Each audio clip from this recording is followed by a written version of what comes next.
Friends, ఇప్పుడే అందిన వార్త. ఈవీఎంల పైన సుప్రీంకోర్టుకు జగన్. ఆ విషయాలు చెప్పడానికే వీడియో చేయడం జరుగుతుంది. వీడియోని ఎండ్ వరకు చూడండి, కంప్లీట్ ఇన్ఫర్మేషన్ అయితే అర్థమవుతుంది. ఇంకా ఎవరైనా సరే ఛానల్ సబ్స్క్రైబ్ చేయకుండా వీడియో చూస్తున్నట్లయితే వీడియో కింద సబ్స్క్రైబ్ బటన్ ఉంటే దానిపైన నొక్కండి. సబ్స్క్రైబ్ అవుతారు, గంట వస్తుంది, బెల్ ఐకాన్ యాక్టివేట్ చేసుకోండి. ఇలాంటి ఇంపార్టెంట్ ఇన్ఫర్మేషన్ మిస్ అవ్వకుండా మీ ఫోన్ నోటిఫికేషన్ రూపంలో వస్తుందండి.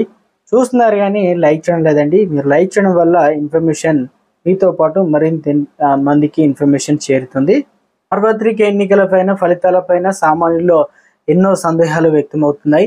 అధిక మంది ఫ్యాన్కు ఓటేస్తే కూటమి అభ్యర్థులకు ఎలా పడ్డాయంటూ గ్రామాల్లో రచ్చబండలపై చర్చ జోరుగా సాగుతుంది. కొన్ని గ్రామాల్లో శతాశతం వైఎస్ఆర్సీ అభిమానులు ఉన్న చోట కూడా సైకిల్ గుర్తుకు వందల్లో ఓట్లు రావడంపై అనుమానాలు తలెత్తున్నాయి. ఇలా ఎలా సాధ్యమైందంటూ ఆయా గ్రామాల్లో ప్రజలు తలలు పట్టుకుంటున్నారు. అందరం ఫ్యాన్ గుర్తుకే ఓటేస్తే కూటమి అభ్యర్థులకు మెజారిటీ ఎలా వచ్చిందంటూ నాయకులు ప్రజలు ఓ చోట చేరి తిరస్కరించుకుంటున్నారు. వృద్ధులు, దివ్యాంగులు, నిరక్షరాస్యులు ఓటేసేందుకు వెళ్లే సమయంలో పోలింగ్ కేంద్రంలో ఏమైనా మతలబు జరిగిందా, లేదంటే ఈవీఎంలో ఏమైనా లోపాలు ఉన్నాయన్న సందేహం వ్యక్తం చేస్తున్నారు. ఏదైనా ఫలితం భిన్నంగా ఉన్నాయని, ఓటర్లు ఓవైపు ఉంటే ఓట్లు మరోవైపు పడ్డాయని, దీనిపై ఆలోచన చేయాల్సిన అవసరం ఉందన్నారు. వాదన గట్టిగా వినిపిస్తుంది.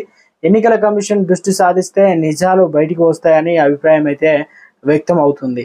ఇక అనుమానాలు, ఎన్నికల ఫలితాలపై అనుమానాలు. నాతో పాటు మా ఊరిలో అత్యధిక మంది వైఎస్ఆర్సీపీకి ఓటేశాం. ఫలితాలు ఎందుకు ఇలా వచ్చాయో అర్థం కావడం లేదు. ఫలితాల సందేహాల కమిషన్ నివృత్తి అయితే చేయాలని.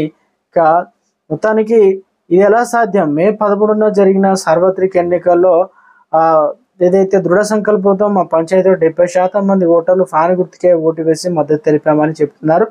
ఎన్నికల్లో మా పంచాయతీ నుంచి 3686 ఓట్లు పోరాగా ఇందులో 2000 పైబడిన ఓట్లు వైఎస్ఆర్సీపీకే రావాల్సి ఉంది. కానీ ఫలితం చూసేసరికి వైఎస్ఆర్ కాంగ్రెస్ పార్టీకి కేవలం 1507 ఓట్లు, టీడీపీకి 2042 ఓట్లు వచ్చాయి. అదేలా సాధ్యమైందో అర్థం కావడం లేదని అంతా అయోమయంలో ఉంది.